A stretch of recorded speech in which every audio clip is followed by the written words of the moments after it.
Welcome, dear darlings. Today's story is Transmigrated with my bestie, from tragic extras to the kingdom's new architects. Chapter 1. The smell of lilies and the sound of a clanging basin.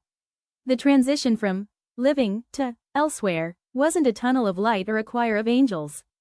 For Elena, it was the screech of a Seattle transit bus and the sudden, jarring smell of wet asphalt replaced by the suffocating scent of lilies. When her eyes flickered open, the first thing she saw was a ceiling. It wasn't the popcorn ceiling of her overpriced studio apartment, it was a sprawling fresco of chubby cherubs and weeping goddesses, framed by crown molding so thick with gold leaf it looked edible. Elena tried to sit up, but her body felt like it had been dipped in lead.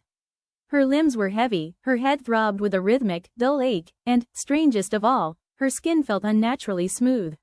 "My lady? Oh, heavens, you're breathing, you're actually breathing." The voice was high-pitched and frantic. Elena turned her head slowly, wincing as the movement sent a spike of pain through her temples. Standing at the foot of the massive four-poster bed was a girl. She looked to be about 20, wearing a dress of coarse gray wool and a crisp white apron. Her hair was tucked under a mob cap, but a few frantic, frizzy strands escaped. Elena's heart stopped. She knew those eyes. She knew that slight, nervous twitch in the girl's left eyebrow. "Maya?" Elena croaked. The sound of her own voice terrified her. It wasn't the husky, coffee-strained voice of a woman who worked 60 hours a week in marketing.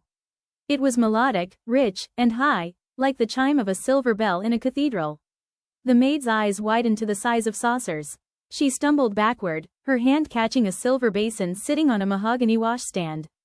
Clang! The basin hit the marble floor, splashing tepid water across a rug that probably cost more than Elena's college tuition. Elena?" the maid whispered, her voice trembling. Did you just call me Maya?" "The fat cat sits on the purple toaster," Elena whispered, the nonsense code they'd used since 7th grade to identify each other in crowded malls. The maid let out a sound that was half sob, half laugh. She lunged forward, ignoring all sense of servant decorum, and scrambled onto the edge of the silk-covered bed. She grabbed Elena's hands that were now long, pale, and tipped with perfectly manicured, almond-shaped nails. "Oh my God, Elle. Your face. You're gorgeous. You're like, filtered to death gorgeous." Maya hissed, her voice dropping into a panicked Seattle cadence. "Where are we? Why am I wearing a costume?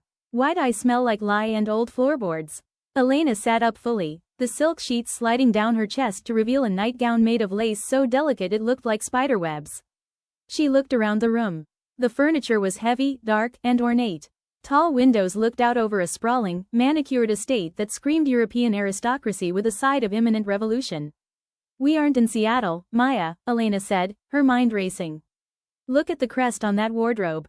The thorny rose wrapped around a silver sword." Maya looked. Her face drained of all color, leaving her freckles standing out like drops of ink on parchment. No way. Elena, tell me you're joking. Tell me I'm in a coma and you're just reading to me." "It's the Radcliffe crest," Elena said, her voice trembling. "From The Crimson Vow, the web novel I spent 3 hours ranting about at dinner. The one where the villainess gets her head lopped off in the Winter Palace because she tried to poison the Saintess." Maya grabbed her own head, the mob cap tilting precariously. "And if you're Lady Alara von Radcliffe, then who am I? I'm just a maid. I don't even have a last name." "You're Mina," Elena said, the realization hitting her like a physical blow. In the book, Mina is the first person Alara kills. Alara frames her for stealing a ruby necklace to prove her dominance over the household staff, and Mina is hanged in the first 50 pages. Maya let out a tiny, pathetic squeak. "Hanged? I don't want to be hanged. I've never even had a parking ticket. Elle, we have to go back. Let's just walk out the front door." "We can't," Elena said, swinging her legs over the side of the bed. As her feet touched the cold marble, she felt a surge of foreign memory, a cold, sharp spike of Alara's personality trying to stitch itself into her brain. She remembered the layout of the castle. She remembered the icy disdain she was supposed to feel for lowly people. She shoved it down. "If we leave, the guards will catch us. In this world, a lady leaving without an escort is insane, and a maid leaving without a pass is a runaway. Both get locked up." Elena stood up, catching her reflection in a massive, gilded floor mirror. She gasped. Alara von Radcliffe was terrifyingly beautiful. Her hair was a waterfall of obsidian silk, her skin the color of cream, and her eyes, a startling, piercing violet, seemed to glow with an inner, predatory light. It was the face of a woman who had never been told no in her entire life. Okay, Elena said, taking a deep breath and smoothing the silk of her gown. The plot of the book starts today. This is the morning of the Duke's arrival. In the original story, this is when Alara slaps Mina for spilling the water, which you just did, and then begins the scheme to frame her. Maya looked at the spilled water on the floor and then at Elena. Are you going to slap me? Of course not, Elena hissed. We're best friends. We're going to survive this. But we have to play the part. If the system, or the plot, or whatever brought us here realizes we're glitches, who knows what happens? We have to be Alara and Mina, but with a 21st century survival instinct. So what do we do? Maya asked, wiping her eyes with her apron. Phase 1, Elena said, her violet eyes narrowing with a focus that would have intimidated a Fortune 500 CEO. We find the Duke. He's the one who eventually signs my death warrant. In the book, he hates Alara because she's a shallow, cruel brat. If I can make him think I don't know, a misunderstood genius or a philanthropist, maybe he won't be so eager to see my head in a basket. And what about me? Maya asked. You're going to be the most incompetent maid in history, Elena said. I'll complain that you're clumsy and keep you locked in my wing, as punishment. That way, no one else can mess with you, and we can plan in secret. A sharp knock echoed through the heavy oak door. My lady, a cold, masculine voice called out from the hallway. The Duke of the North has entered the gates. Your father requests your presence in the courtyard immediately. He says if you are late again, he will cut your allowance of monastones. Elena and Maya shared a look of pure terror. That's the butler, Elena whispered. He's a spy for the crown prince. She turned back to the mirror, slapping her own cheeks to bring up a flush of color. She threw her shoulders back and adopted the haughty, chin-up stare of a woman who owned the world. Maya, get the towels. Look miserable, Elena commanded in her new, bell-like voice. Maya immediately slumped her shoulders, drooping her lip in a way that would have won an Oscar. Yes, my lady, she whimpered, loud enough for the door to hear. Elena smirked. Let's go meet our true loves, Maya. Or, at the very least, let's make sure we don't end up on the evening news of the 1800s. As Elena stepped toward the door, she felt the weight of the ruby ring on her finger. It was cold. This wasn't a dream. The Seattle rain was a lifetime away, and the Game of Thrones had officially begun. Chapter 2. The Duke of Ice and the Art of the Deal. The courtyard of the Radcliffe estate was a sprawling expanse of crushed white quartz and impeccably groomed hedges, designed specifically to make anyone entering feel small, poor, or both. Elena, now Lady Alara, walked down the grand limestone steps with a grace she didn't know her legs possessed. It was as if the body had muscle memory for being a royal pain in the neck. Behind her, Maya scrambled, playing the part of the miserable maid, with terrifying commitment. She kept her head low, her shoulders hunched, and carried a heavy velvet cloak as if it were a lead weight. Ease up on the hunching, Elena hissed under her breath as they reached the bottom step. You look like you have scoliosis, not a tragic backstory. I'm committing to the bit, Maya whispered back through grit teeth. Method acting is all I have between me and a gallows pole. They came to a halt beside a man who could only be Alara's father, Duke Marcus von Radcliffe. He was a man who looked like he was made entirely of sharp angles and disappointment. He didn't even look at his daughter, he simply adjusted his monocle and stared at the iron gates. Try not to embarrass me, Alara, Marcus drawled. The north is a cold place, but Duke Caspian is colder. He is here on behalf of the Emperor to audit our grain stores. If he finds a single copper missing from the crown's tax, I will sell your jewelry to cover the debt. I'm sure the grain is exactly where it should be, father, Elena said, her voice smooth as silk. Marcus blinked, finally looking at her. In the original novel, Alara would have shrieked about her jewelry and thrown a tantrum. Seeing her calm was like seeing a house cat suddenly stand up and start reciting Shakespeare. HMPH. See that it is. Then, the gates groaned open. A troop of riders clad in charcoal gray armor thundered in, their capes snapping in the wind like the wings of giant bats. At their head was a stallion the color of a midnight storm, and upon it sat Caspian Thorn, the Duke of the North. In the web novel, Caspian was described as a sculpture of ice given life. Seeing him in person was much worse. He was devastatingly handsome in a way that felt like a threat. His hair was the color of fresh snowfall, pulled back in a severe warrior's tail, and his eyes were a piercing, unnatural amber, the mark of high-tier ice magic. He dismounted in one fluid motion, the air around him dropping several degrees. As he walked toward the Radcliffes, the gravel didn't just crunch under his boots, it seemed to freeze. "Duke Radcliffe," Caspian said. His voice was a low rumble, like a distant avalanche. "Duke Thorn. Welcome," Marcus beamed, extending a hand that Caspian pointedly ignored. Caspian's gaze shifted to Elena. In the book, this was the moment he was supposed to look at her with pure, unadulterated disgust because she was wearing a dress too loud for the morning and had too much makeup on.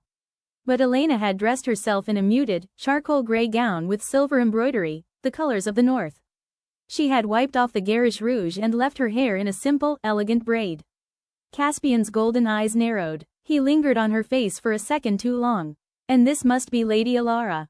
I was told you were colorful. I find that bright colors often distract from the clarity of a conversation, Your Grace," Elena said, curtsying with a precision that made her knees ache.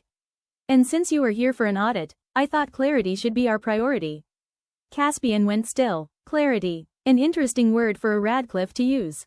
"I am full of surprises," Elena replied, flashing a smile that didn't reach her eyes. The customer service smile she had perfected at the marketing firm. "Shall we head to the study? I've already had the ledgers moved there.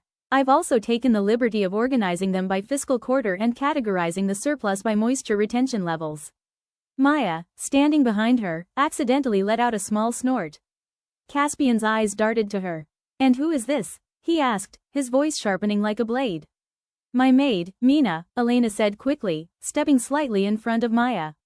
"She's incredibly clumsy, she dropped a basin of water just this morning, but she has an excellent eye for detail. I keep her around to remind me that even the smallest mistake can be messy." Caspian stared at Maya, then back at Elena.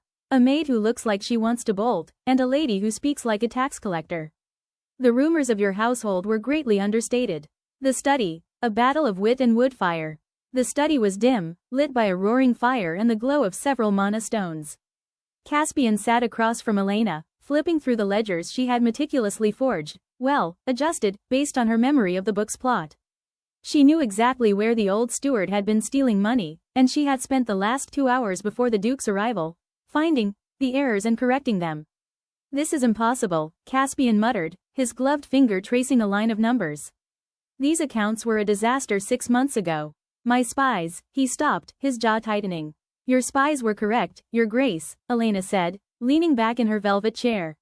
"The estate was being bled dry. But I've spent the last few weeks cleaning house.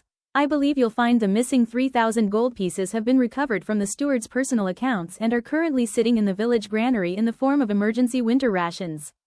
Caspian closed the ledger with a heavy thud. He leaned forward, the cold radiating from him so strongly that the tea on the table started to grow ice crystals. "Why? Why what? Why save the village? Why fix the books? The Alara von Radcliffe I've heard of would have spent that gold on a necklace made of dragon scales." Elena took a slow sip of her, now iced, tea. "The Alara you heard of was a bored girl with too much power and no purpose.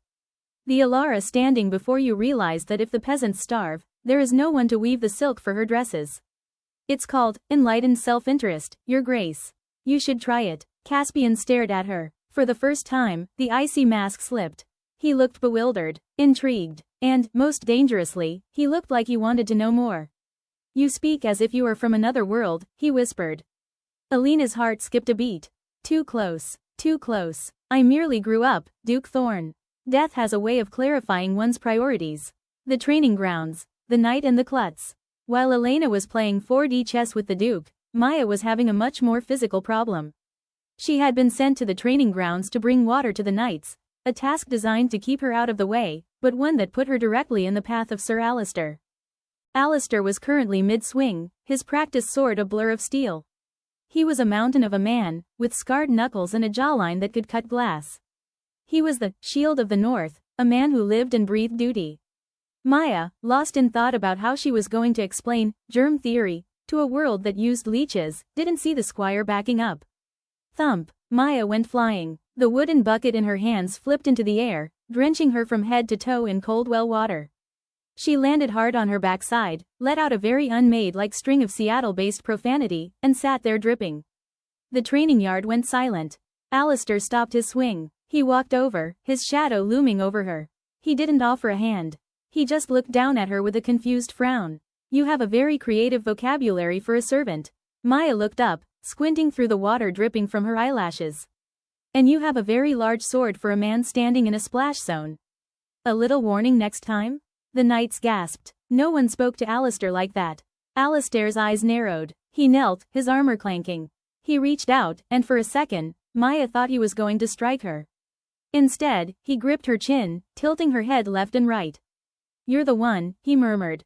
"The one what?" "The one who's going to sue for workplace negligence." Maya snapped. "The one who saved the stable boy's leg last night," Alistair said. "I saw you. You used a needle and silk thread. You didn't pray to the saintess, you just fixed him.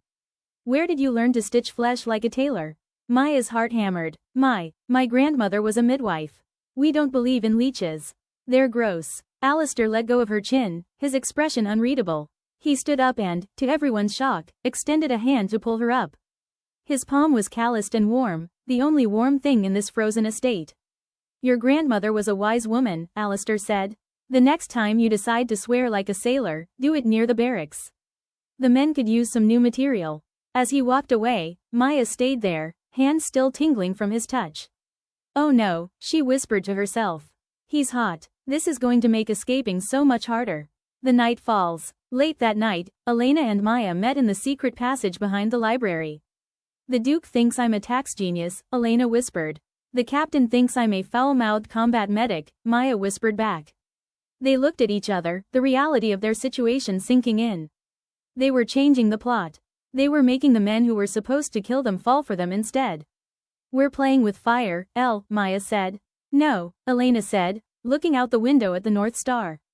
"We're playing with ice, and we're going to melt every bit of it." Chapter 3. The Saintess and the Poisoned Chalice.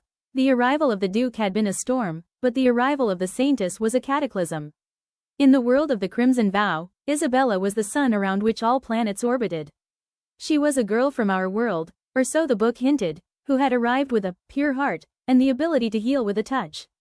But to Elena and Maya, she was something far more dangerous, a rival who knew the ending of the story and was determined to make sure it happened at their expense.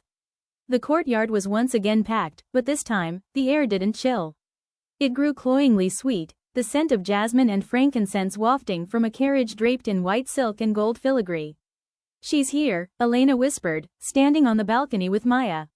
"The original protagonist. She looks like a wedding cake on wheels," Maya muttered, squinting at the carriage. As the door opened, a girl stepped out who seemed to radiate a soft, golden light. Isabella had hair like spun honey and eyes that were perpetually misty, as if she were always on the verge of a beautiful, tragic thought. When she stepped onto the gravel, she didn't just walk, she floated. Elena felt a sharp, stabbing pain in her chest, the system of the novel reacting to the presence of its true lead. The world seemed to dim around Isabella, making her the only sharp image in a blurred world. Isabella scanned the crowd, her gaze passing over the Duke and the King, until it landed on Elena. For a fleeting second, the Saintess dropped her mask. Her eyes weren't misty, they were calculating. They were the eyes of a gamer looking at a bug that needed to be patched out. The welcoming feast. A game of tongues. That evening, the Great Hall was a sea of candlelight and tension. Elena sat at the high table, flanked by Duke Marcus and the silent, brooding Caspian. Directly across from her sat Isabella. "I have heard such wonderful things about your transformation, Lady Alara," Isabella said, her voice like honeyed poison. She tilted her head, her golden curls bouncing. "They say you've become quite the scholar of grain?" The table went quiet. The nobles chuckled softly. "I find that if one doesn't understand grain, one eventually finds themselves without a kingdom to rule," Elena replied, her voice steady. "But I suppose when one can simply pray for bread, the logistics of farming seem beneath them?" Isabella's smile didn't falter, but the light around her flickered. "Faith provides what the heart needs, Alara. But the heart also knows when something is rotten." She reached for her silver chalice, filled with deep red wine. "A toast to the prosperity of the Radcliffe estate, and to the truth that always comes to light." As Isabella raised the cup to her lips, she stumbled. It was a practiced, delicate move. The wine splashed across the white tablecloth, soaking into the lace. But a few drops flew toward Elena's plate. Maya, who was standing behind Elena with a pitcher of water, saw it first. She didn't see wine, she saw a faint, shimmering green vapor rising from the spilled liquid. Poison. In the book, Alara was the one who poisoned Isabella. This time, Isabella was poisoning herself to frame Alara. Wait, Maya shouted, her voice cracking the silence of the hall. She lunged forward, tripping over her own feet and crashing into the table. Her pitcher of water went flying, drenching both Alina's plate and Isabella's silk sleeves. You clumsy girl, Duke Marcus roared, rising from his seat. Guard, take this girl to the... No, Caspian's voice cut through the air like a guillotine. He hadn't been looking at the wine. He had been looking at the table. He stood up, his amber eyes glowing with a fierce light. He reached out and touched the spilled wine on the tablecloth. Instead of soaking in, the liquid froze instantly under his touch. But it didn't freeze clear. It froze into jagged, black crystals that hissed with a foul, acrid smoke. Manticore venom, Caspian whispered, his gaze shifting to Isabella. A poison that reacts to mana. If Lady Alara had touched her food, she would have been dead in seconds. Isabella turned pale, her eyes wide with faked horror. Oh my, someone tried to kill me? And Alara? It seems, Elena said, standing up and looking Isabella directly in the eye, that someone wanted to make sure neither of us left this table alive. Or perhaps, they wanted to make it look like a murder-suicide. Elena looked at Maya, who was still on the floor, soaked and shivering. My maid didn't trip because she's clumsy, father. She saw the vapor. She saved the life of the saintess, and mine. Caspian turned his gaze to Maya. There was a strange, newfound respect in his eyes. He then looked at Isabella, and for the first time, the hero looked at the saintess with suspicion. Sir Alistair, Caspian barked. Alistair stepped out from the shadows, his hand already on his hilt. Your Grace? The saintess's cup was filled by her own personal attendant, Caspian said. Lock down the kitchens. No one leaves. And Alistair, guard the maid, Mina. It seems she has a talent for seeing things others miss. The secret infirmary, stitches and secrets. Later that night, the castle was in an uproar. The plot had been derailed so violently that the very air felt charged with static. Maya was sitting in the small, stone-walled infirmary, trying to dry her hair, when the door creaked open. Alistair entered, his heavy cloak dripping with rain from his patrol. You're a strange creature, Mina, he said, sitting on a wooden stool across from her. I get that a lot, Maya sighed. Are you here to arrest me for being suspiciously helpful? I'm here because the Duke ordered me to keep you alive, Alistair said. He looked at her hands, which were shaking slightly. Without a word, he took a dry cloth and began to pat the water from her hair. His movements were surprisingly gentle for a man who killed monsters for a living. You saw the poison, he stated. Not even the Duke's mages saw it until it touched the air.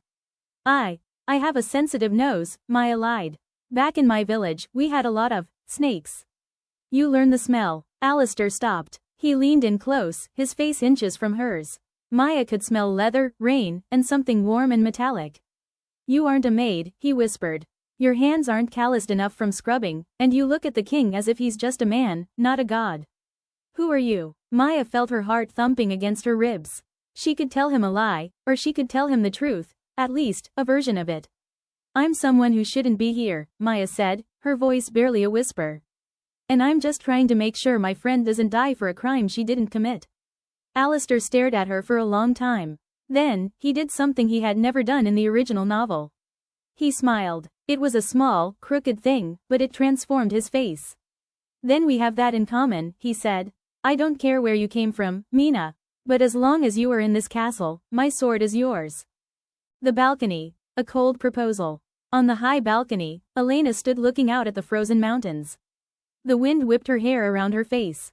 The saintess won't stop, a voice said from behind her. Elena didn't turn. She knew the cold that accompanied that voice.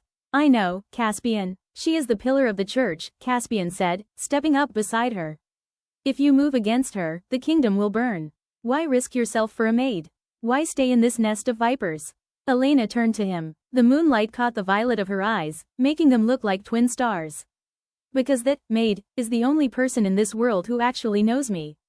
And because I've decided that if this kingdom has to burn to be fair, then I'll be the one to light the match. Caspian looked at her, and for a moment, the Duke of Ice felt a heat he couldn't explain. He reached out, his gloved hand tracing the line of her jaw. The Alara I knew would never have said that, he murmured. I find I much prefer the one who wants to burn the world. He leaned in, his breath a cold mist against her lips. I was sent here to find a reason to execute you, Alara. Instead, I find I'm looking for a reason to keep you forever. If you are going to light a match, let me be the one to shield the flame. Alina's breath hitched. This wasn't the book. This was something new. Something unwritten. Is that a proposal, Your Grace? She whispered. It's a warning, Caspian replied, his eyes turning a molten gold. Because from this moment on, you aren't just a villainess. You are mine. In the shadows of the hallway, Isabella watched them, her fingernails digging into the stone wall until they bled. Fine, she hissed to the empty air. If the Duke won't kill her, I'll bring the gods themselves to do it. Chapter 4. The Trial of the Blood Moon. The atmosphere in the Radcliffe estate had shifted from a Cold War to an active battlefield. Isabella's failed poisoning attempt hadn't just rattled the social hierarchy, it had cracked the very foundation of the plot. The system was struggling to realign, and the result was a sky that had turned a bruised, sickly crimson as the blood moon approached. A celestial event that, in the novel, was supposed to signal the saintess's greatest miracle and the villainess's final disgrace. For 3 days, the castle was a labyrinth of whispers. Isabella had retreated to the chapel, claiming she needed to purify her soul after the assassination attempt. But Elena and Maya knew better. They knew she was gathering mana, preparing for a trial by divine fire. The strategy session, coffee and coups. In the dead of night, Elena's chambers were lit by a single, flickering candle. Maya was hunched over a silver tray, but she wasn't serving tea. She was grinding roasted beans she'd stolen from the Duke's exotic goods stash using a mortar and pestle. If I don't get caffeine in my system, I'm going to accidentally bow to a suit of armor, Maya muttered, her eyes rimmed with red. The saintess is planning something for the blood moon. The servants are saying she's going to call down heaven's light to reveal the hidden monster in the castle. Elena was pacing, her silk skirt swishing like a warning. She's going to use the blood moon as a literal spotlight. In the book, she uses a prism hidden in the chapel rafters to make it look like a beam of light is hitting Alara, proving she's cursed. That's when the crowd turns into a lynch mob. So we break the prism? Maya asked, blowing on a steaming cup of makeshift coffee. No, Elena said, a sharp, dangerous glint in her violet eyes. If we break it, she'll just find another way. We're going to realign it. If she wants a monster, we'll give her one, but it won't be me. Elena stopped and looked at her best friend. Maya, I need you to get into the chapel. You're the only one who can do it. Alistair has been watching you like a hawk, but I think you can use that to your advantage. Maya choked on her coffee. You want me to distract the captain of the guard? The man who looks like he was chiseled out of a mountain of pure, no. He likes you, Maya. He doesn't know why he likes you, but he does. Use that Seattle charm. Tell him you're afraid of the red moon and need to pray. He'll escort you right into the chapel. Thank you for watching. Part 2 has been uploaded as well. Do not forget to like and subscribe the channel, dear darlings.